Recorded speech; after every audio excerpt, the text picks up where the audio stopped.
Hope you guys are doing well. Good to see you. Good to see you. Welcome to the Dr. Boyce Book Club.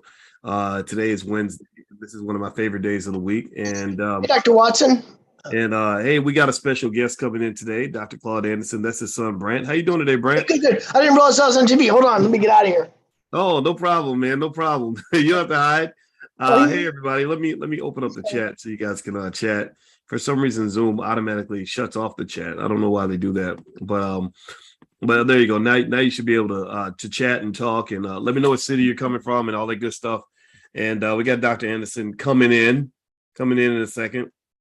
I'm gonna tell you, my friend just saw me or not saw me. My friend just sent me a video that I thought was just really funny. It was I want to see if I can download it and screen share it because it was really a really raw kind of way of basically saying that rappers that disrespect Black women, that talk about killing Black people and all these other things, that's just disrespectful and I think it's racist.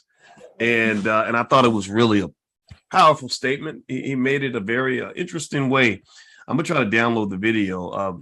Somebody sent it to me, and I had to warn you though. There's a lot of cussing, in this video and stuff like that. So, but I'm gonna try to see if I can download it and play it for y'all. It's in fact the video is so raw that I probably couldn't even play it. I probably couldn't even play it like on YouTube or anything like that.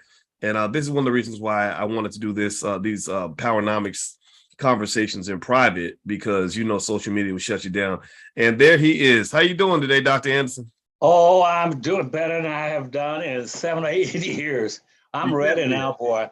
I survived the long turmoil that was imposed on me by some of the dumbest ass white doctors in the world. Okay? Oh no. Oh yeah, they put some stuff on me and said, boy, we're gonna get rid of that Negro. And I'm just beginning to recover and get in a good mood now. And I'm ready to kick butt and jump in the sky and back kick them. All right, that's what I'm talking about. That's what we love to hear. I don't know about y'all, but that makes me excited. I'm very happy to hear that you're feeling okay, and I appreciate you joining us tonight. Thanks for stopping by. Well, as I've told you before, even though I know you probably don't believe it, but you're about one of the best friends I got in the world. And I got millions of friends around the world in different countries. From all those years in politics and heading up trade missions to third world nations, I got millions and millions of friends. But on the top of that pile, like that pyramid, there stands Boyce Watkins. You can't get any better than that. Well, I'm honored and flattered. I think of you like a father, and I'm always be there for you. I don't know which of us will be around the longest. You're the strongest between us two, but I'm gonna be with you for life. You know that. So well, I know that, and that's why I appreciate it. Get that back for me, friend. I appreciate that, and I will always be there for you whenever you need me. Even though last week, I'm sorry I missed your program last week, because that's why I'm coming out of some things now that I've been so involved in. I couldn't do very much except get up, eat, and go to the bathroom. That's about it. Wow. But I'm getting stronger now. So. And I haven't forgotten about your project I'm working on for you, the curriculum for that academy that you want to set up. I'm going to participate with that in all kinds of ways, and I'll talk to you about that later. Okay. But right now, I just want to come on your program and tell you I'm with you 1,000%. And we would do 2,000%. We all have your back, and I assume everybody in here knows who Dr. Anderson is, so I don't have to introduce Dr. Claud Anderson. I will name his books, though, in case you don't know the names of his books. He wrote Powernomics, Black Labor, White Wealth, The Black History Reader, Dirty Little Secrets 1 and 2. And so today, what I was thinking about Dr. Anderson was I wanted to spend this time in the book club in your book Powernomics, starting at page 77, where you talk about nationalism and pluralism. And I'm thinking a good way to guide this conversation, you since you are the expert on what you wrote, I was thinking I could be the assistant. I could read a paragraph, and then I'm gonna stop talking, and I'm gonna let you share whatever comes to mind based on what I read in that paragraph. That sound, that's the way it should be. You lead and I follow. Uh-oh, I thought you were the leader, but hey, I'll be glad to do it. Okay, so everybody, I hope you'll greet Dr. Anderson and let me know let us know what cities you're coming from. I always like to see what city everybody's coming from in the chat. Let's see. I see Donna and LaShawn and Stephanie and Bernard and Tarsha and Karen from Gastonia, North Carolina, Baltimore, San Leandro, Detroit, Oakland, Dorothy's out of Oakland, Brandon from Virginia, DC, Cleveland, Teresa, I see you from Cleveland, Victoria's from Montgomery, Alabama, Kim in Atlanta, Denise in Atlanta, Tony Foster, Seattle, Livia, Sacramento. All right. So I see all of you from your different cities, and it's scrolling down so fast it's hard for me to keep up with everything. So that's why I maybe can't always say your names, but I see you in here. Inez Boykin, I know Inez is in also with some of our programs in the Black Business School, and I want to make you real happy, Inez. We're going to make you proud. All right, so what I'm going to do is I'm reading in your book, Dr. Anderson, page 77, where you talk about nationalism and pluralism, and just kind of help us establish a framework. We had a good conversation earlier today with Rizza Islam Maj Toure from Black Guns Matter and Professor James Small, and they were speaking highly of you, and we were talking about power and the ability to protect the community, the ability to have the ability to be able to even stand up for yourself, and they went into everything from economics to controlling the politics in your community, controlling the culture. Maj actually talks about guns, which I think is an important thing for us to talk about in terms of protecting ourselves. So I'm gonna start reading, and then when I stop, you can just take it in whatever direction you'd like to go. So here we go. Since nationalism and pluralism allow millions of ethnic immigrants to compete as a group, they have the potential to do the same for Blacks. Devotions to one's own cultural group or nation is called nationalism. Nationalism helps groups build communities, mobilize for power, and control resources. It allows cultural groups to function as nations within nations. Black Americans are a nation within a nation, but have never behaved in a manner consistent with this reality. In our pluralistic society, many groups are nationalistic. They form their nation of peoplehood based on common underlying characteristics, from skin color to language. Nationalism is based upon a sense of community and can make it easier for Blacks to build a cohesive group within the nation. As an excluded nation living on the margins of American society, Blacks have marched, prayed, and fought to be accepted into mainstream society. They have wanted to be a part of the nation rather than to be a nation. And then you say that Blacks need to emerge and begin to compete based upon the reality of where they are. They are an obsolete labor class that is reluctant to build and live in their own communities.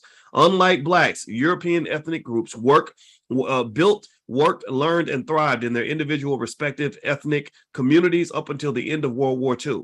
Then they proclaimed their whiteness, abandoned their ethnic communities, and assimilated into the majority white society to help fend off the civil rights movement's push for social integration. Thus, today, there is a solid white unity amongst Germans, Italians, English, Polish, Greeks, and other ethnic groups on racial matters than Black people. New ethnic immigrants are exercising an old assimilation option. Arabs, Asians, Eastern Europeans, and Hispanics are building and maintaining their own ethnic communities again. Dr. Anderson, I'll let you take it away from here. What comes to mind for you? Well, first thing is, let me say, I was glad to hear that you have my friend James Small on it. That's a very bright Black man. So he tells you something, believe in him. He's a good man. Tell him I said that too. I love the guy. But now, what you're talking about now is I have to try to remember all the stuff that I wrote in about 5 different books, and including over 1,000 stories about Black folk and nationalism and pluralism. And you pretty well define nationalism. Nationalism really is just a sense of peoplehood, a sense of people saying we are special people. And in that regard, it's unfortunate that Black folk are not nationalistic in this country. That's one of the big things that's taken them the wrong way. And that came from the civil rights movement. The civil rights movement with Martin Luther King and the rest of them, they put Black folk on the wrong road. That's why if you look back now, 60 years later, after the civil rights movement, we have not gone any place forward. We've gone every place backwards. And consequently, that one of the biggest reasons that took us backwards is we have no sense of nationhood, no sense of a peoplehood. And you cannot have a nationalistic feeling about yourself and your people until, this is very important, you make sure all your audience get this, you must have a code of conduct. You must have a code of conduct or a code of basically of ethnicity and also a code of etiquette, how do you get along with each other. Black folk have no code. Now the other groups all have codes, every group in America, and that falls all under pluralistic groups. Every group in America, all the Asians, Arabs, Hispanics, American Indians, Eskimos, anybody, they got a code of conduct. And a code of conduct relates to that community. If you don't have a code of conduct, you can't get a community. If you don't have a community, you can't have a code of conduct. And so, for instance, in a community, the 3 elements that you must have in a community, you must have 3 elements. Those 3 elements must be, first, an independent, wholly independent economy that operates within that community, that provides jobs, businesses, service, employment opportunities, product, heritage, history, togetherness for your own people living there. That's the first thing you must have to be a community. We do not have that. The second thing you must have in a community, you must have a code of conduct that decides and defines what kind of political leadership you're going to have. And see, we don't have that. We'll go out right now and vote for anything. We'll probably pick the biggest dog in the neighborhood. If he ran for the mayorship, we'll vote him in. And nobody, one thing about blacks, they don't demand any respect or appreciation or recognition, and they don't get it. But you have to have that code of conduct says, if we get a community, and we got first build an economy. Secondly, we'll get that community. We're going to build a code of conduct. It tells us who we're going to support, buy from, love, care for, and work for, and have pride in, and in every respect. And if in terms of elected politics, we will only elect those politicians who would personally say very vocally that who they're going to represent once they get to office. Black people are the only people in America that will vote every election for somebody that has never promised them one damn thing. I ran campaign after campaign, and I would tell black folks, don't come here and tell me what you're not going to do. Tell me what you are going to do. Now, the first thing I would ask for politicians, if they run for an election, who are you going to represent? What are you going to do for black people? What promise are you going to make? And I tell them, come up on the stage and tell these black folk that. If you don't promise them anything, then get off the stage and go back home and watch TV. And it's quick coming out here running for offices. And every black I see run for office, the first thing he will say in terms of code of ethics and a code of conduct. He'll say, if I run for office, here's what I'm going to do based on my code. I'm going to represent everybody. Now, and I say, well, why are you running for office? Why don't you go home then? Nobody invites you here to give you a vote for represent everybody. When you go downtown, if you get elected, you swear an oath to the office. You must promise who you're going to take care of. Well, I'm going to take care of everybody. Did everybody vote for you and put your butt in office? No, I didn't get any votes from the American Indians. I didn't get any vote from the Koreans. I didn't get any vote from the Eskimos. I didn't get any votes from the Ecuadorians. Well, I didn't get any votes from the Mexicans. I didn't get any votes from the American Europeans, the French and the Germans and the Russians. Well, who in the world? Why are you trying to represent them? And that's the second thing. Quit trying to represent the world, represent those people who live in that community, and that gives you a code of conduct.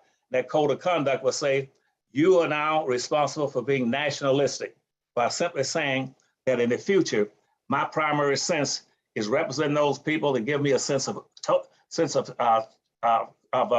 adulthood, of being a vocal American people, for fighting for that which I stand for my own people, but standing up for everything, dealing with black folk. That is a code of conduct. That's who I'm gonna buy from. That's who I'm gonna buy from.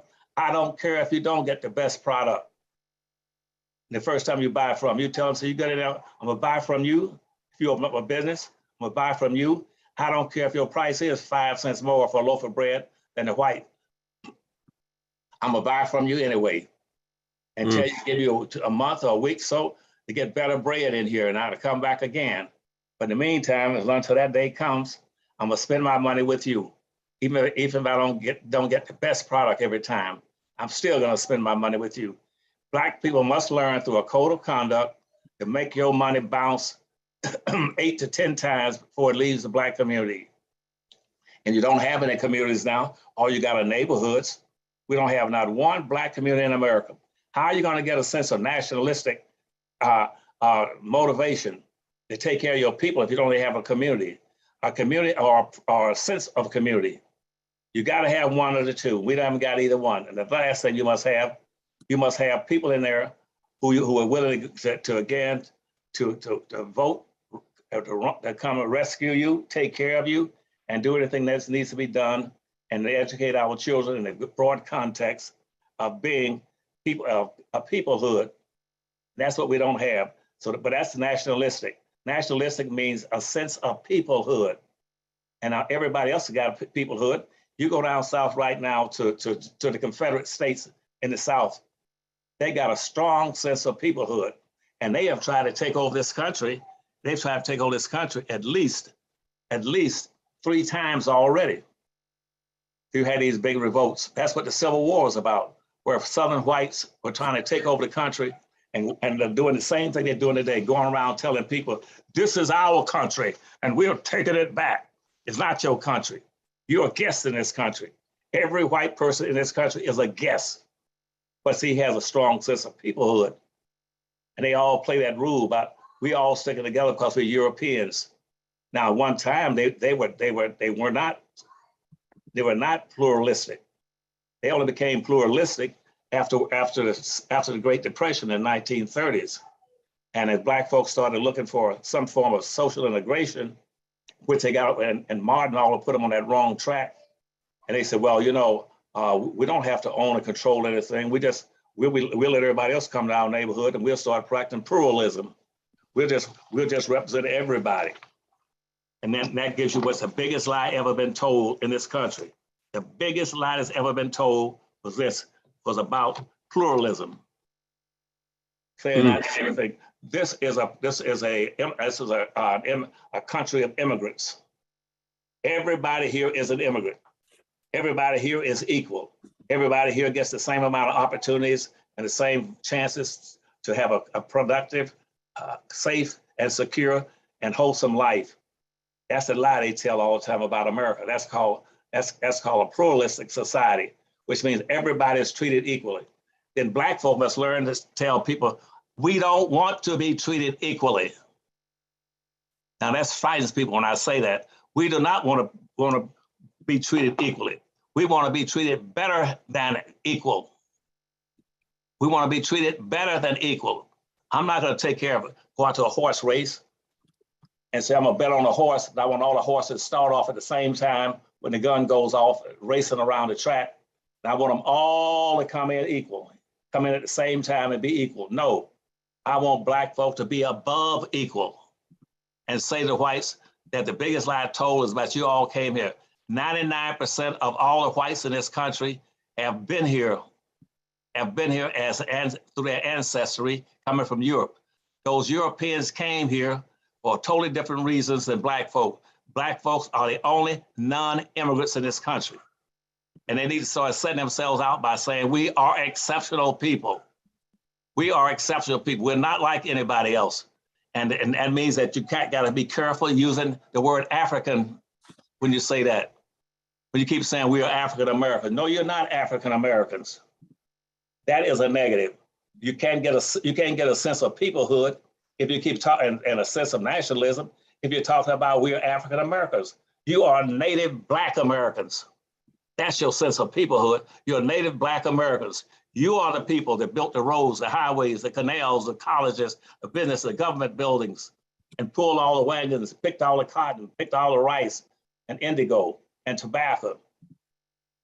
No, you are special people. You're the only people in this country that were never treated as an immigrant. Blacks have never been treated as immigrants. And whenever you started supporting immigrants coming into the country, you're diluting yourself down and giving them a chance to practice nationalism based on their culture. That's how they can come in this country right now. When they come in, they get 4 benefits that you don't get as a Black who's been here ever since slavery.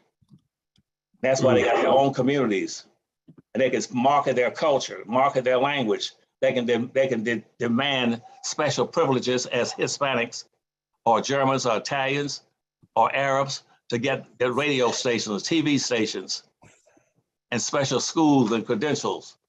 So what I'm saying to you is that that's pluralism. Pluralism is pretending that all people are equal and sitting in the same bag and same box, and they've all contributed equally to the development of this nation, and that's a lie. Black folk, that all the Black people here now, 99% of them are the direct descendants of slaves. 99% of all the Black people in America right now are still the direct descendants of slaves. That's even with having had Blacks come in from the Caribbean and from Africa and other places on the earth. That's less about 2% have come in this country that have not been here since slavery.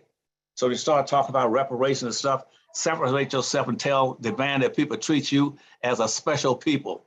And so we can have a statehood. We're gonna build our own communities. And then we're gonna go back and take back our culture and put it in those communities. Now, right now, the geniuses that we have for music and dance and language and slang and sports and all that, all those things should be put into a Black community. And out of that Black community, you develop special schools strictly and solely for the needs of Black children. Black children are not the same as white children. And the dumbest thing you can do is to pretend that we got an education program for all the kids, then you need to be fired. Because right now there's a great difference between the descendants of a slave and the descendants of the slave master. Their children are different. Black children come to school with wholly different needs than white kids. So why the hell are you busing Black kids over to white schools? 75% of all the Black kids right now today, on this day, are riding buses over into white schools. Well, they know why? So they can keep this myth about a minority going and keep those children being socially conditioned to be less than human beings, minor human beings. A minority is a loser.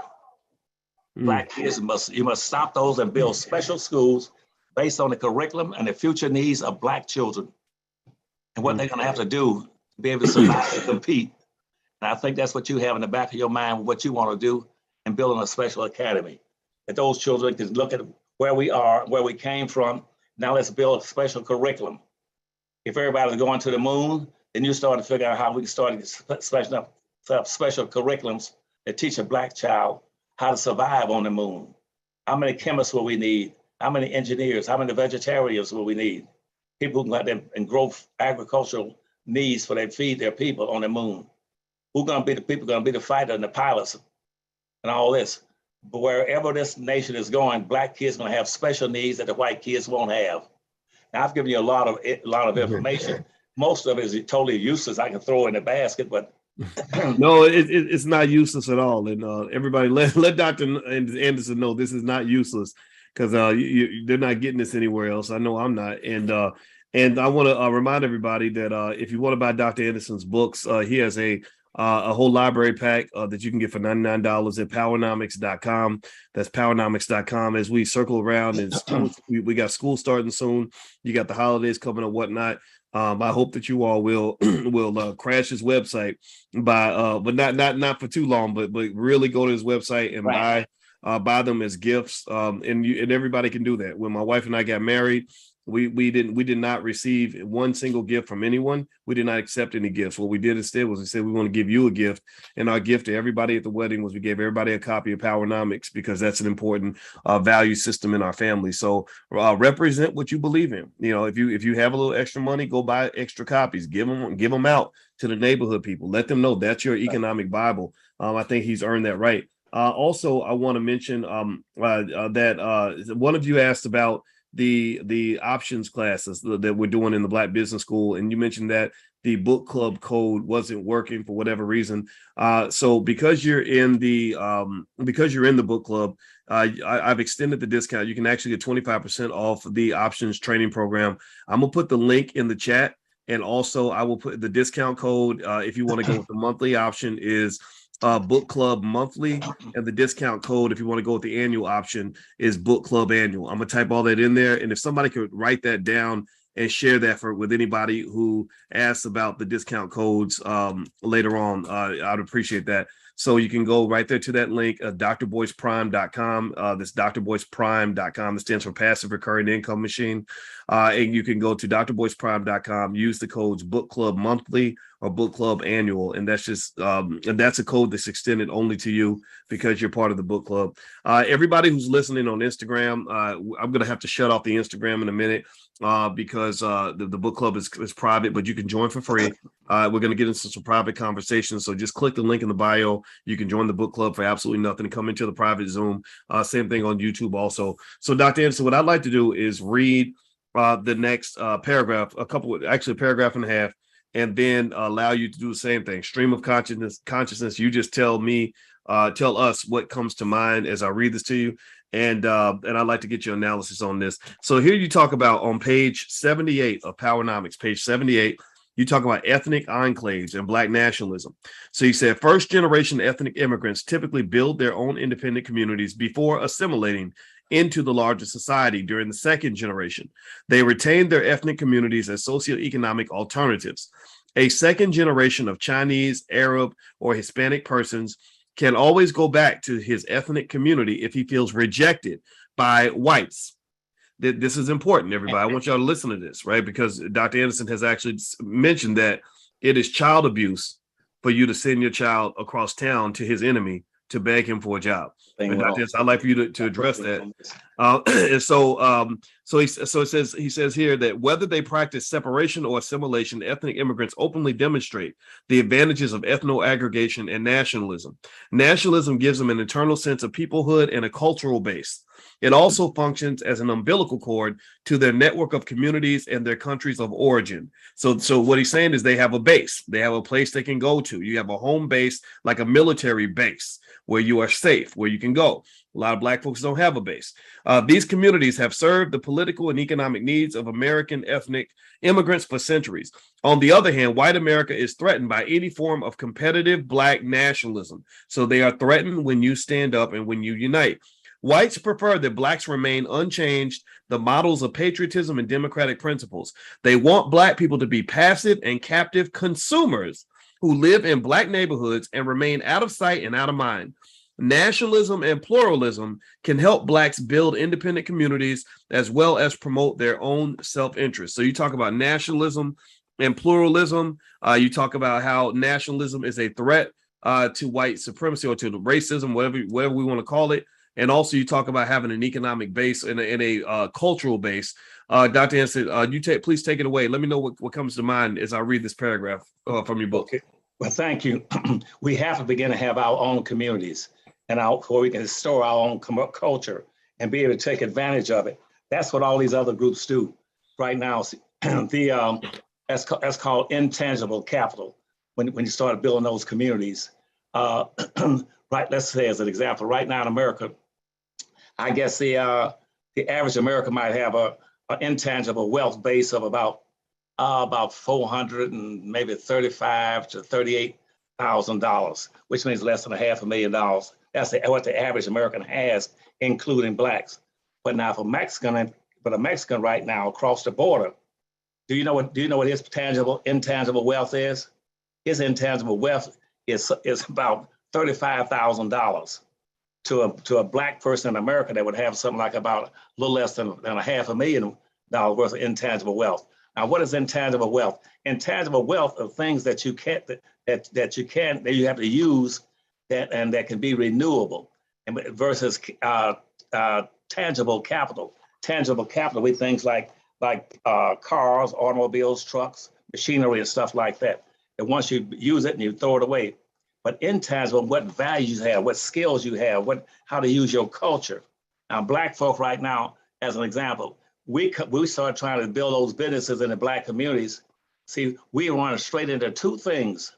First of all, you're going to run into other groups, members who are in there, like whites, Asian, Arabs, and Hispanics. They are trying to use their intangible capital in your community, in the Black community, and build a business in there. They'll have fish sandwiches, fish restaurants. seafood restaurants. They'll have all kind of shops and stuff that they're selling the same products that you would be selling if it was your community, and then, but it's only your neighborhood. And in a neighborhood, you don't have those businesses. We have to be able to say, no, you cannot come into our communities and set up businesses without, and that are competing with us, or they're blocking, they're setting up barriers to stop other blacks from going into business.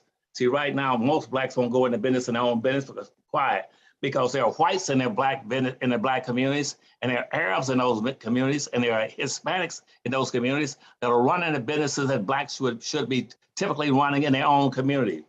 And they're jamming up the market so that black folk cannot come out and be competitive. This is one thing that's never raised, but white folks like to raise that. Well, we like you blacks because whenever an immigrant comes to this country, he knows he can go right to a black community because there's a shortage there of everything, and they can start a business and make a good life there. Yes, they can, but we're going to stop that and say, well, we're not going to let you become nationalized inside of our community and work as a barrier against our own entrepreneurial skills that we're trying to instill into these children to raise their own businesses, produce their own products, produce their own services, and produce their own jobs. We don't want you to come in and give our kids jobs. We're going to produce jobs for our own children. And see, that's one of the biggest things that they get away with. Nobody makes that point.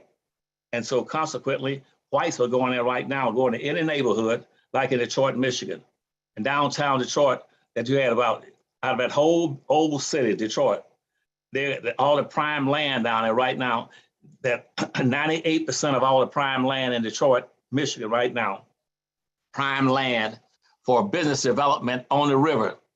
Guess what? 98% of it is owned by 3 white families. 3 white families own 98% of all the land and business land, business development land in the city of Detroit, Michigan, that's been around for centuries. And blacks make up 92% of the population. Because you see, you got all those white businesses still operating in there, and they're jamming up the works by owning and operating businesses in the black community. And blacks don't know how to get them out. You go there and say, well, we have to teach our kids to buy from their own people. That's right, that's the only way you can get them out. Because otherwise, if you don't hire them, well, they're whites going out filing lawsuits against blacks saying, y'all are racist. And say, they don't even know what racism is. No, you're racist being in their community and blocking and impeding their kids from learning entrepreneurial skills to be able to compete. And that's why we don't have any businesses in the black community. That's why right now we don't have less than 2% of the wealth in the nation, because we're not teaching our children to produce. When you go back and get that sense of nationalism and peoplehood, and start to set up your own schools based on that, and say we're going to put the best schools in every black city. We want 2 major schools, and that should be for the most innovative education for black children in every major center. There's one on each side of the city where black kids can go there and get the best education possible in learning different kind of skills that will make them competitive people in business right in every black city. Have 2 of them. Right now in Detroit, Michigan, as I said a few minutes ago, all the land and for building a business is 3 white families own all the damn land. But guess what? Blacks right now, black kids are going to Detroit, Michigan, and that out of every black child that goes to school in Detroit, Michigan, they try to build a community, and so he can get prepared to be nationalistic and look after his own people. Guess what happened? You know what happened is that everyone that starts the school in the 1st grade, that most of them never graduate from high school. Over 50% of them drop out before they even get through the high school level. And out of those that do drop out, succeed and get through high school, most of them are reading at a 4th or 5th grade level, graduating from the 12th grade in Detroit, Michigan. That is a fact. Now, why would blacks right now sit in this country right now and let the high schools in Detroit, Michigan, the rest of these big cities, that over half the kids that start the 1st grade can never graduate? They have no skills. They have no sense of nationalism. sense of peoplehood. They don't know their culture. They don't know the Black history. They don't know how to fight and defend themselves verbally. And lastly, inside their cities, in those Black communities, there's no justice system in there because they're still looking for white justice that come from people appointed to be judges in Black communities by white politicians. Like, for instance, the Supreme Court. The Supreme Court is one of the most racist organizations in this country. And you notice every time whenever they appoint somebody, like Donald Trump was appointing 2 of them to the Supreme Court recently. The Supreme Court has always been racist. When the Supreme Court was set up, and way back in the 1800s, first of the 1800s, guess what? Out of the ones they set up, all of them, over 57% of them were slave owners sitting on the Supreme Court. Why would you be appointing slave owners to the Supreme Court to bring justice? You have no justice system in the Black community because you don't have any sense of community. You got Blacks who get appointed to those positions, and like Clarence Thomas, he's worse than the damn whites when sent up there as judges. He has never voted for any one thing to help Black folk since he's been sitting there for 30-some damn years. And Black folk don't raise any cane about it. And Blacks, when they do put politicians in, they don't have a sense of nationalism, saying, we're putting you into office, we're voting for you, and we're gonna play this voting game. Even though right now, because of pluralism, we know it doesn't work for Black folk. Pluralism does not work for Black folk. You know why? Because in this, they built into the Constitution. The first bill passed by the Congress after the Constitution was approved. Do you know what the first bill was, Dr. Watkins? The first bill they passed, they say this is a white nation, and immigration will be determined based on that. That this is a white nation, and for immigration coming in here, it's for whites only. Whites only. They rigged the game. At that point, the game was rigged. The dice were loaded and the cards were marked. And here, Black folk, for 475 years, Black folk have been playing a game about voting. How are you going to vote for something when your game is stacked against you? Whites right now, in this country, we have 10 to 11 whites in the country for every 1 Black person. And you're going to tell them they can go out and vote? Vote for what? It doesn't make any difference. Give you an example from the comical side of it. It's like taking taking a rabbit and throwing them in a bush or a fence of hungry bulldogs. And the bulldogs decide to go in and vote on what they have for lunch. And the poor rabbit doesn't know any difference. He just sit up there. And so he winds up for lunch. Or another example, if I take a Black person out that can't have a read and write and charge him with a crime and throw him in a room with 11 or 12 Ku Klux Klansmen and tell him, y'all vote on what you're gonna do with this Black man in there. And he said, well, Lord, I know y'all gonna take care of us. No, you won't. Right now they talk about what Black folks, the vote is being blocked by the Republicans. The vote was blocked by the first law passed in this nation after 1789. The first law passed, again, was putting into the Constitution that this was a white country of immigrants only for white people coming in. That's why all the stuff now where you train and the people coming in from Afghanistan, those people are classified as whites. Your numbers were already outnumbered you 10-1. You still been let what's this guy, Biden? Hey, Biden, I'm taking care of Black folk. Yeah, he's bringing in Afghanistans and everybody from every country that's not Blacks. When a few Blacks accidentally go through Latin America and crawl across the bridge in Fort Rio, Texas, he immediately sent the troops in there to pick them up and chase them down with horses, and then got 5 planes flying them back to Haiti. What in the hell are Black folks thinking about?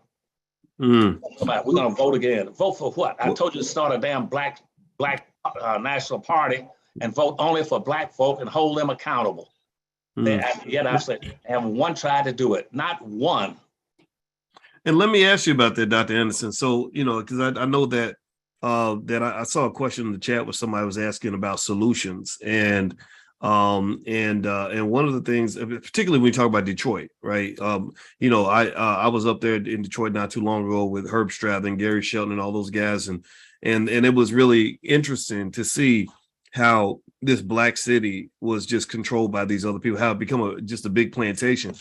And now my thought is that being more conscious about what we do with our money and our economics is an important step. If you think about any group that goes and they open up a bunch of gas stations or whatever it is, there's a mindset of a business owner that is instilled in the culture. I watched a 30-minute video with an Indian family explaining how they started off, they bought one gas station.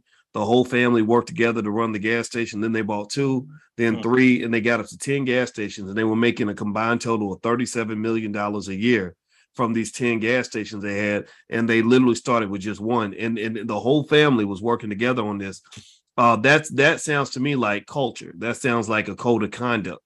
And it almost seems to me that even though we know what other people are doing to us, I think that I'd be curious to get your thoughts on what we might be doing to ourselves in terms of mindset that might be keeping us from being able to really take back cities like Detroit and regain our power. It seems like it really has to start with the economics, right?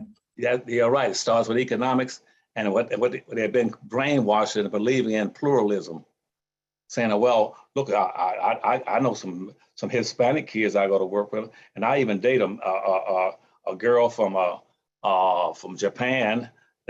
So we don't have any problems. They believe in pluralism rather than a sense of peoplehood for themselves, where they learn to take care of their own people and become independent and get away from all that misnomers those misnomers been put out there intentionally to mislead Black people into being very quiet and accepting. They want you to always pursue acceptance. And that's what Martin Luther King was looking for. Martin Luther King says that what I want is social integration, and which is acceptance. And all we want to do is that to show white folk that if you give us a halfway decent chance, we'll take care of ourselves, we'll become independent, and we'll love the world. And we don't mind being at the bottom like this. Black folk down here, all the other groups are over them. We have a ranking order of social and political acceptability. And Black folk rank in the lowest quadrant down here. And they try to mix it up to show it's not against Black folk, because what we're going to do, we're going to take these lower two groups, because here's Blacks and here's Hispanics, and the Hispanics just came into the country, and so they're in the same position of Black folk. So we'll say Black folks and Hispanics and Blacks, those are brothers, and they're together. That's a lie. Quit letting people hook you up with Hispanics and dealing with racism. Racism is only peculiar to Black folk. Racism is only peculiar to those people who got the wealth and power, can use it to enslave Black folk or subordinate them. It does not apply to any other group. It does not apply to Jews. It does not apply to Africans. It does not apply to any Europeans. Racism is a contest where people are competing for wealth, power, and resources. That's how it started out. It stayed as the race went on up until about 1859, when slavery ended in 1859. Then racism, the race was over. It was over then, where all the people in the world were trying to get to the West and own land, and they were being invited here by your so-called founding fathers, who were going back and forth to Europe and telling people in Europe, come to America, and we guarantee that you'll be successful. You know why? Because we're going to give you land and free Black labor. You have to be a stone idiot.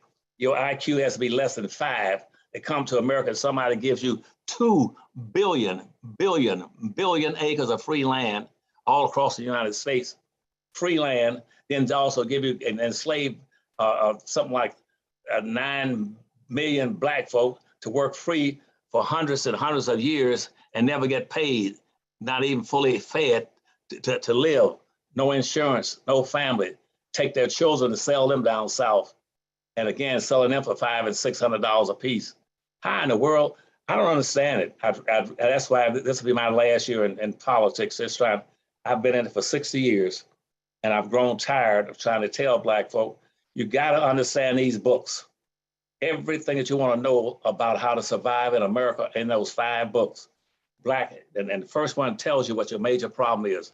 Black labor, white wealth. I don't know how you can't understand that. Because you see, white folk, whole point of slavery, and that's where Martin Luther King missed it again, along with the civil rights leaders. What was the purpose of slavery? The purpose of slavery was to maldistribute 100% of all this country's land, resources, businesses, jobs, opportunities, privileges, rights, and voting strength into the hands of the dominant white society. And so if you can beat that and you're down at 0, you must be walking on water along with Jesus Christ. That's what it was saying. You got nothing. You have no power. You got 0. You have no wealth. Your wealth is exactly the same thing it was when the Civil War ended. And the Civil War ended, the average white person in America had owned 3,500 times more wealth than the average Black. And now it's still up to 3,500 times more wealth. It hasn't moved. I got 3 white men in America right now that own more wealth than all the Black people in America put together. And you tell me, what are y'all thinking about? What are you going to school for? If I can go pull down 2 or 3 white men right now and put their wealth on the table, and take every penny in a Black person's pocket and put on that same table, he outnumber you, just those 2 white people alone. What in the world are you going to do? Where's your sense of statehood, of standing up for your own people, have a sense about pride and dignity and respect and appreciation for your own people? That's why I keep saying, don't say I'm just a Black American. Say you're a native Black American and an exceptional Black person. Because you built the country, you built the railroads, you built the bridges, you built the canals, you built all the government office buildings and schools, and didn't get a penny worth of ownership out of it. Never even gotten paid. Most of you died working that hard. You picked all the rice, tobacco, and everything else. And when you broke free from slavery, they gave you nothing. Now, even a white servant was over here. A servant, and white folks say, we had servants. A servant, I mean, you got a contract for 5 or 6 years to work for another white person. And at the end of that white year, you got a contract that says he must pay you for all your days of labor while you are a servant to him. You must give him a piece of land. You must give him some weapons, some tools, and some animals. You gave Black folk nothing. You set almost 5 million Black folk free, didn't give them 1 penny, and told them go out and root hog or die. That was the term they used. You go out there in the streets and root hog or die. Half the Blacks sleeping in alleys just like the other day as homeless people. Where's your sense of nationalism saying we ain't going for that? And I told Blacks before, slavery would not have lasted 1 month if Black folks said, I ain't going for it. If you want to kill me, you go ahead and kill me. But if you miss shooting at me and you go to sleep at night, don't close your eyes. You'll never open them again. Well, so what you're saying is that one of the biggest takeaways that people need to understand is that slavery wasn't just about the people not liking us just because we're Black. Right. Or it was really more like an economic. It was strictly economic. That has to be discussed. Is that what you're saying? That's what it's strictly economic. Slavery started off as an economic issue. If you're going to resolve it, it must stay economic. Every Black person, whether he's in a public office or working just a job, must stay attuned strictly to that. The only way you're going to overcome this history of racism, you cannot change it unless you have ownership of the resources. And see, and when you hear Martin Luther and the civil rights leaders talking about, what we need, what you want, we want equality. That's a word that's played with. Nobody knows what equality is. We want equal opportunity. Equal opportunity for what? What you own and control determines your opportunities. You don't have any opportunities if you don't have any money. I can take everybody right now in your student, in your sitting right now, listen to me. If I were there right now, I'd walk down the aisle and give out pieces of paper saying, look, write your name and address on here and a telephone number, I'll call you. And everyone that I call, I'm gonna give you a free round trip ticket to Paris, then to London, and every place you want to go for a whole year. I'm gonna give you money to travel all around the world. Now, and when you say, well, but how do I do it? I don't have any money. If you don't give it to me, then you don't have the opportunity. Opportunity does not exist unless you have the money. If I tell you I'm gonna let you travel around the world and live in the biggest hotels and eat lobsters and steaks every night, the opportunity doesn't exist if you don't have the money. But I have never heard one Black person try to explain that to our people and say, work as hard as you can. And even Du Bois tried to explain it the way he wanted it. Du Bois says, you gotta learn what racism is and what you're gonna need and what survival is. And he says, and how you do it. He says that trying to survive is like having 3 ears of corn. You got to produce by taking a seed and planting a seed, then you got to grow it, then you got to water it, then you got to market it, then you got to sell it, and then save the last ear of corn for seeds for next year's harvest. It's called eat, save, and selling. Now, where have you heard anybody talk about what Black kids should be doing in school? What should schools be teaching these Black kids? If it's not even saving, selling, producing, what are they saving? Ask all those Black kids every day going to school. What are you saving every day when you're going to school? Where are you getting the money from if you're not stealing it? What are you saving? What are you producing? If I gave you that, if you're out selling drugs, and you're making $1,000 a night, what are you doing with that $1,000 a night that you're selling and making money off of illegal activities? What happens to that $1,000? Did you bury it, or did you do something that produces additional money without investing in your own, and you're not selling it to your own people? What you need to be selling your people are the necessities of life. Where are your hospitals? Where are your doctors? Where are your grocery stores? Where are your malls? We got nothing, and I hear nothing every day on TV except about what white folk want to do, bringing in people from out of. We got 300 children now down across the Mexican border want to come in now. They got to have clothing in schools, and they got to have food, and they have to have materials and stuff. These people are insanely, criminally incompetent. Every damn Black I see right now in office are criminally incompetent. If I was sitting in power and God had put me in a seat of judgment, I would put them all in prison. Those I would put in prison, I'll put them on a boat and ship them down to someplace in the swamps of Amazon. I mean, they're just that useless. They're criminally useless. And you have to name me one bill that they sponsored for Black folk. Tell me what Biden has done. Biden promised he said, I can't make it without the Black vote. Y'all got to get me in, and I'm gonna take care of you. He took care of you all right. He threw you in the commode and pulled a handle.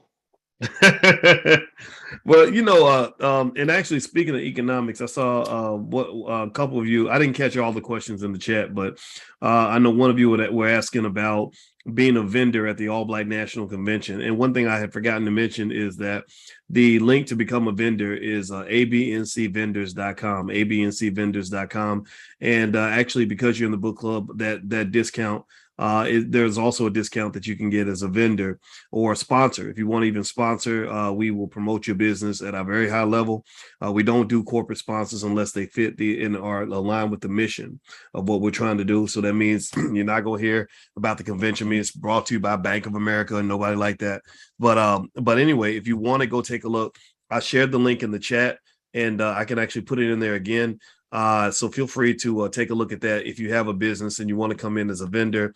If you want to go in and just go to the convention, I also share that link also. So save that. If you have any questions, just email the support team, support@theblackbusinessschool.com. If you ever have any questions, support@theblackbusinessschool.com. And also, Dr. Anderson, before I do our last paragraph, because I know, your wife, actually, Taryn, told me that Mrs. Anderson only wanted you in here for 30 minutes.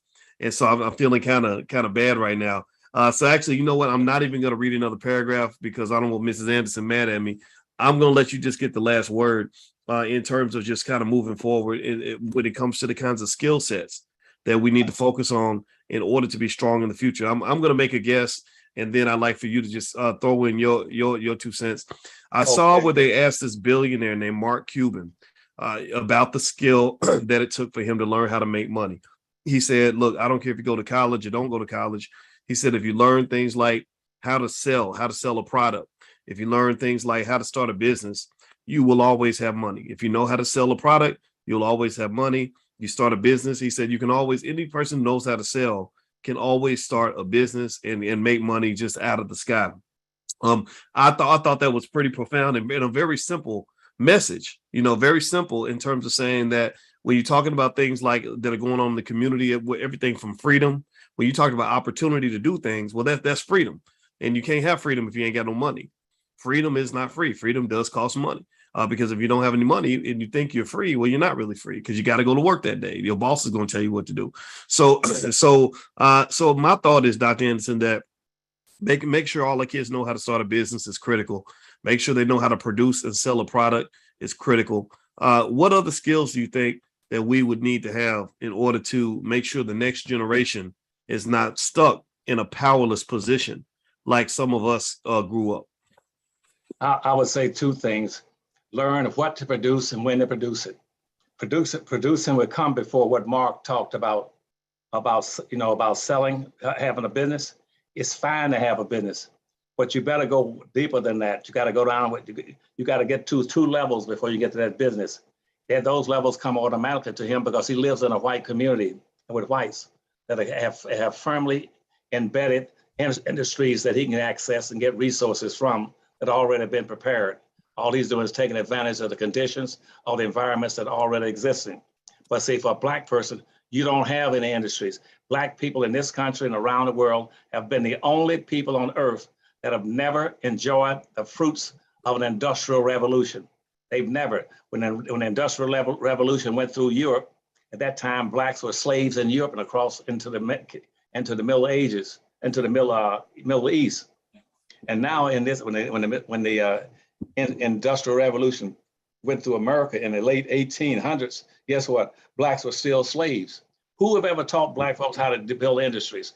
I got Blacks right now running to every damn college in the country talking, I'm gonna get a degree in business administration, what Mark is telling you about. I don't give a damn about business administration. I want you to learn how to produce. Whether it's in agriculture or machinery or automobiles or whatever it is, learn how to produce first. Learn how to produce. Like W.B. Du Bois said, it's like taking taking 1 ear of corn, take that 1 ear of corn, pull all those little ears, pieces off and kernels off and put it in a hole. And that's what you're now growing. So that means producing, you're producing something. Then as you produce it, when that product is produced, you turn around and see if you can, then you start saying, learn how to warehouse and distribute it. And before you get to this top level of selling, you got 3 floors that you have to get past. And then all of that must be picked up and set inside of a Black community. That's why I call it 5-story. That's the 5-story business I've been telling Black folk out. That's a concept I gave from Powernomics. If you, for the first floor in any community should be economics. Don't talk about nothing about no social stuff. Forget about half this other stuff about getting along with people and going out. Every time an immigrant comes to the country, you rush down to help him. You want to help all the gays, the midgets, the humpbacks, the one-eyed, the cripples, the devil-dumb, and the peg-leg people. No, help Black folk first. And then you spend all your money, make your money bounce 7 to 8 times before it leaves your community. That's very important. Right now, Black folk have about $1.3 billion passing through their hands annually. And out of that $1.3 billion that are going through Black folks' hands in this country every damn year, guess what? All but 1 or 2% stays in the Black community. White folk are now living off of 2 incomes. 2 incomes.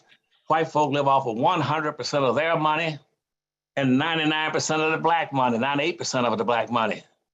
Why you keep feeding them, giving them your money while you starve to death and live in low-income housing? and living and being criminalized in prisons because you're now forced to go steal. There's only three things that a human being can do to survive, Dr. Watkins. He must either have a business or a job to be able to get along and be acceptable and not being chased by the police, or he moves down to the second level. Second level is social. He must be able to link into some kind of a social institution that can provide him with some of the minimum, some of the necessities of life to be able to stay alive. And if he can't get that, because conservatives keep saying we're gonna reduce the budget. That's why they love to talk about reducing the budget. Conservatives are not interested in reducing the budget. They're reducing the job opportunities for Black folk. That's why Blacks couldn't get jobs in government until after the 50s. Then the third thing you must have, if you cut out all the job programs in the government, get rid of the post office, get rid of that, get rid of all the people passing out tickets for parking, anything, and bring in more technology. We could bring in technology. We don't need to hire them more. The last thing at the bottom is that he must either work, have a business at the top, or go down to the second level and begin going social services, or go to the bottom level. He must either steal, borrow, beg, or sophistication, a combination of those three things, and go to jail. Because you're not teaching him how to produce. Tell these civil rights organizations, quit trying to tell people how to get jobs. Black folk don't need jobs, they need money. Money comes from businesses. And then once they get to build that economy in the Black community, and they now got an economy where you hire your own children. Black children should not have to go to another neighborhood to look for a job working for white folk. They enrich them. Black folk have enriched every ethnic group on earth except themselves. They've been doing that now for 475 years. They should be tired of doing it. Mm-hmm. And then when they leave and go into their neighborhood looking for a job, Black kids should be able to find jobs in their own communities. That's the first responsibility of a Black person going in business, is to provide products, services, and goods for his own people. Quit trying to convince whites to buy from you. There's enough money in your own community, 1.3 trillion. And if you were to take that money and pass it around, every Black business in this country would be running over with money. But all that money is going to whites because it's not bouncing in your own communities. So right now, tell Mark that you appreciate his comments, but he missed the boat by a whole damn yard. Well, you know what's interesting about that is, this week I went down to the Power Networking Conference with George Frazier, his event, and I was on a panel with some. I was the moderator of the panel, and Mike Roberts was in there. He's a billionaire out of St. Louis. There was Dr. Julianne Malvo, who has a PhD in economics from MIT, but she's, I know her views differ from yours, but I like to just understand everybody's perspective. And then Sheila Jackson Lee, the congresswoman, was on the panel. And one of the things that came up was HBCUs. And most of these HBCUs are an inch away from being bankrupt. Most of them don't have the money that they need. And when they do get a lot of money, they're usually getting that money from white folks. And we all know that white folks don't give away their money without having an agenda or telling you what to say, telling you what to think, telling you what to do. And that creates these problems. Like, for example, how Howard University has had one of the greatest economic minds of the 20th and 21st century, right down the street. And they have never invited you to speak or anything like that, which I think is absolutely an embarrassment. It's atrocious. It speaks to the fact that they are not a free institution. But here was the thought that I had, Dr. Anderson. I'd like to get your thought on this, and then I promise I think this will be the last thing we could talk about tonight, because I want you to get your rest. The HBCUs, one thing I mentioned is I said that if you are always producing employees out of your schools, if all you brag about is how many of your Black students that went to go work for white folks, we had 50 students that went to work for Goldman Sachs, 50 students that went to work for Google, of 100 students that went to work for Facebook. These students went to go work for Ford, and you're not producing these business owners, then you will never have the money that you need. Because when you look at how Harvard University's endowment is $53 billion. Harvard University's endowment is about 50 times larger than the endowment of the top 30 HBCUs all combined. In fact, if you add up every HBCU in America and add it all up, Harvard's endowment, one school, is 50 times greater than that. And they got about 100 schools with endowments of over, 10, 20 billion dollars, that type of thing. So I said, if you go back and you say, well, who wrote those checks to help them build a $50 billion endowment? Employees don't write checks big enough for you to have a multi-billion dollar endowment. Business owners write those checks. Harvard, when somebody gets a building named after them, it's not an employee. It's not somebody that worked for somebody. It's somebody that runs a company, somebody that founded, the founder of Apple or the founder of Google or the founder of Microsoft. Those are the people that come back and write those $200 million checks. So I would say that just with HBCUs alone, that commitment to producing high-paid slaves for a living instead of producing actual owners and people that run organizations is costing the community dearly, because we have a lot of people who are capable of running the whole company, but all they've been trained to do is to be a sidekick. You're supposed to be Batman, but they train you to be Robin. You're supposed to be Michael Jordan, but they ain't trying to make you even as good as Scottie Pippen. And we're always the white man's sidekick because of that, which means we have no power and we end up frustrated. What are your thoughts on that, on what I just said, Dr. Anderson? I'd love to get your take on that. Well, first of all, I agree with you in every respect. And see, especially on this job thing, anybody again who survived and got above the third grade and he's Black should understand that it is wholly impossible in theory and practice to become rich or wealthy by having a job. A job is not designed to enrich you. A job is designed to maintain you and keep you 1 week away from welfare, food stamps, and the jail for having stolen something. That's all a job is designed for. If you want to get it rich, you got to learn how to attract, plant, produce, and be able to keep the bulk of the money in your pocket, and in your community with your people. That's why white folks, as soon as they started the process of social integration back in the 1950s, or 1956, the first thing they did, they stripped all the major production centers out of these Black cities, stripped them all out. So what ran down Black cities was not Black people. It was the white folk taking all the resources out and starting a new thing called suburbs. There was no such thing as suburbs up until the 1950s. And before that, they used that thing with what's his name, Jackie Robinson. They used the same concept on him by saying, we will be able to give you Black folks a choice, again, to play sports with us. But here's what we're gonna do.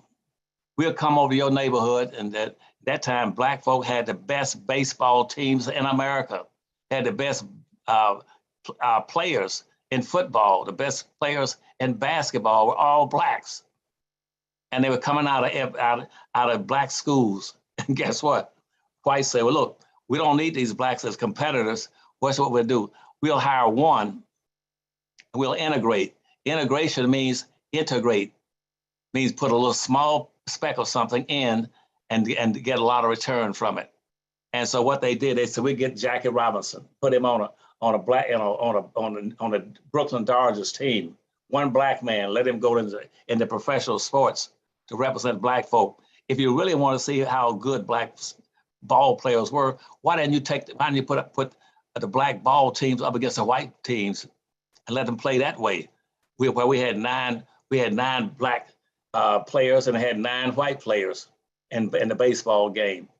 Why? Same thing in football. But you know why? Because Black folk would have beaten them. White folks would have been whipped to hell by those Black players. And if you look at most of the teams right now in basketball and baseball, the majority of them are Blacks, or they're Puerto Ricans and half Black. And so they play this game with you all about, well, we'll hire some and put them in there. How many Black teams are owned by Blacks in baseball? How many teams are owned by Blacks in basketball? How many teams are owned by Blacks in football? Tell me where Blacks own anything. Blacks own nothing more than 1/2 or 1% of anything of value in this nation. And that is all the way from Connecticut to San Diego. Blacks own just less than 1.5% in a society after being here for 475 years of building the damn country. And you know what? They're bringing in immigrants, giving them the things they will give you where they can own and control. And black folks sit there and let it go on, like these damn blacks on the Black Caucus. Why don't you ask them? Why don't you raise hell and say no? Don't bring any more people here. You're in violation.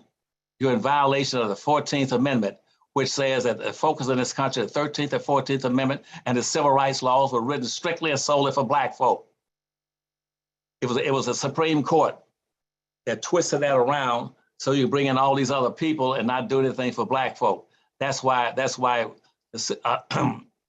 what you call the revolution, after the Civil War, that's why the whole thing for getting blacks to move up and out only lasted 10 years. And it was over. So it started about 1865. By 85, it was gone. Nothing changed.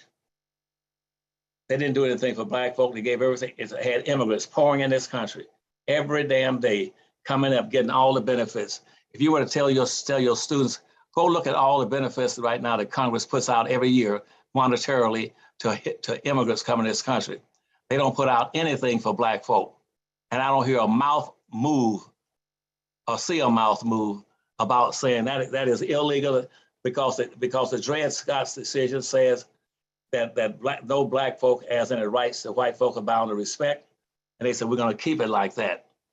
But the radical Republicans in 1864 and 65, they no, let's put out the 13th and 14th Amendment and the civil rights laws that says the new focus must be on black folk, period, and try to give them what they've always been denied.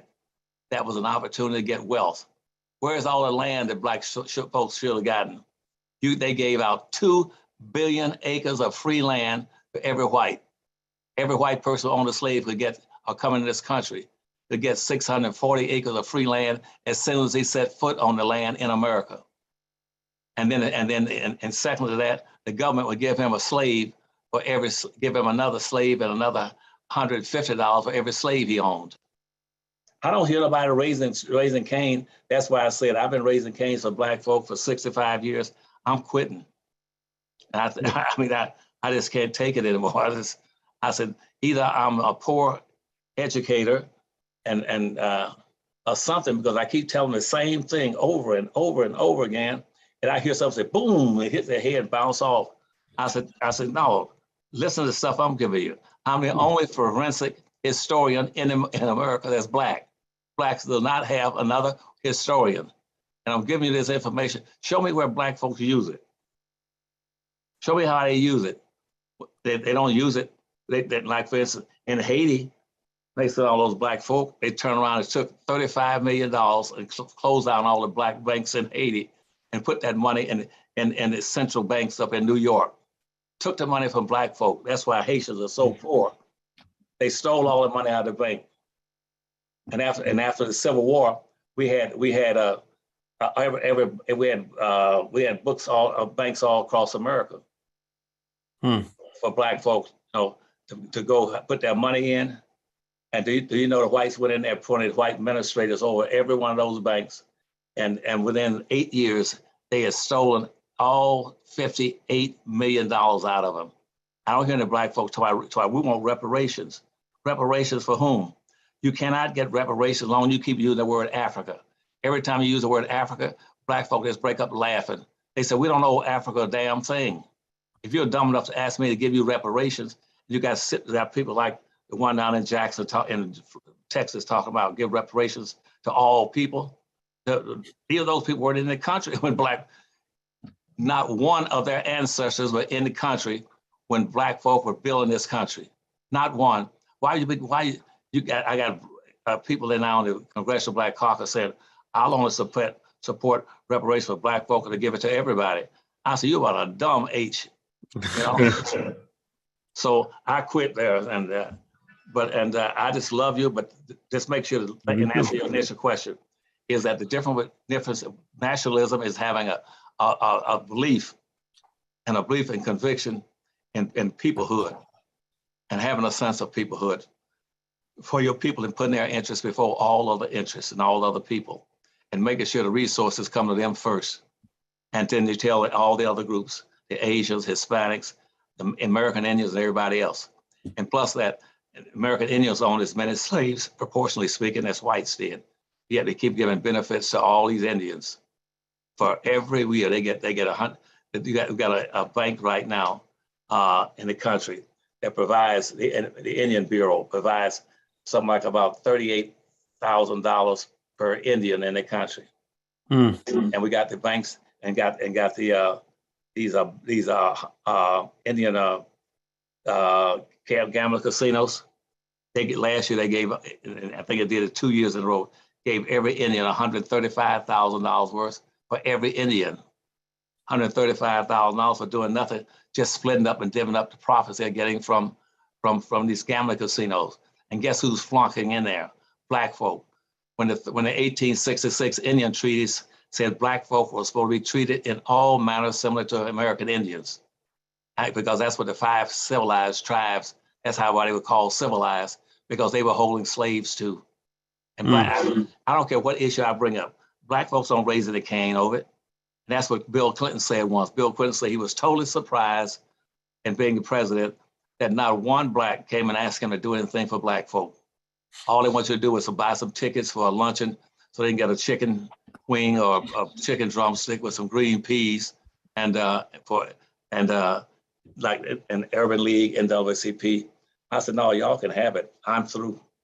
I said, and that's the only person I'm gonna do something for is my friend Boyce Watkins. But he asked me to do something, I'll say, that's from my mouth to the ear of God, okay? Well, I'm honored by that, and the feeling is entirely mutual. And I know everybody in here appreciates the fact that you took the time to come in here. And I hope you will thank Dr. Anderson in the chat, let him know how much you love him. And also, you know, he mentioned that he was quitting, he was tired, he's done.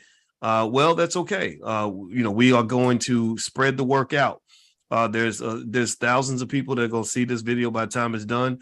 And I would like everybody in the chat to give me a verbal yes, that you going to go out here and raise hell, that you going to teach your kids to go out here and fight for the things that we believe in. If we're going to do this. We're going to carry this on. We're going to teach this to our children. We're going to make sure that I mean, remember, you are talking right now, you're listening to a man that is in the eyes of many of us, the Marcus Garvey of our time.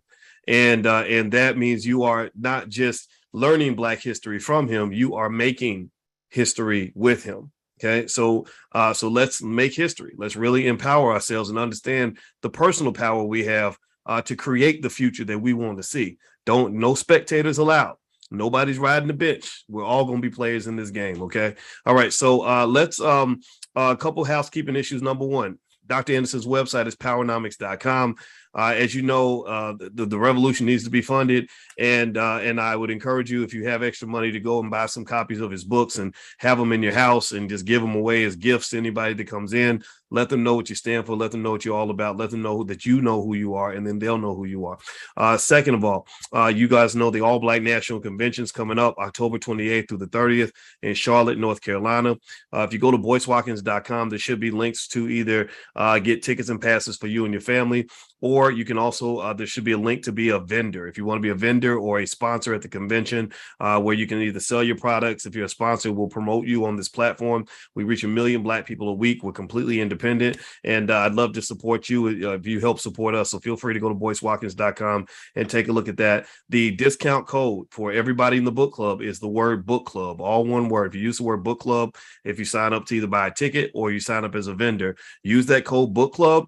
And I fixed it during this conversation. So use that code book club. That'll give you a 30% off of your tickets. I think 25% off of your vendor.